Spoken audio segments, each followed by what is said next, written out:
Hello and welcome back to my channel. Before installing your vinyl, the first thing you want to do is to clean your mirror surface. I'm using a glass cleaner here to remove any dust, fingerprints or residues so the vinyl applies smoothly onto the mirror. Before this step, I already prepped my vinyl decal using a squeegee. If you want to see how that process is in detail, you can check out my other videos on how to install on a fabric backdrop or regular backdrops. Once the mirror is clean and dry, I go ahead and position my decal on the mirror to see exactly where it needs to be placed.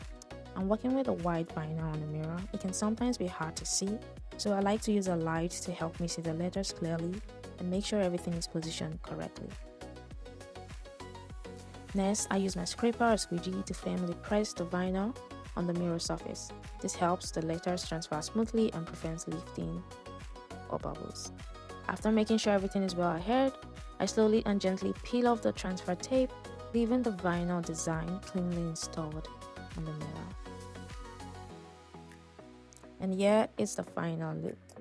If you'd like to see how I install vinyls on fabric backdrops or wooden backdrops, make sure to check out my previous YouTube videos. Thank you for watching, and I'll see you in the next one. Bye!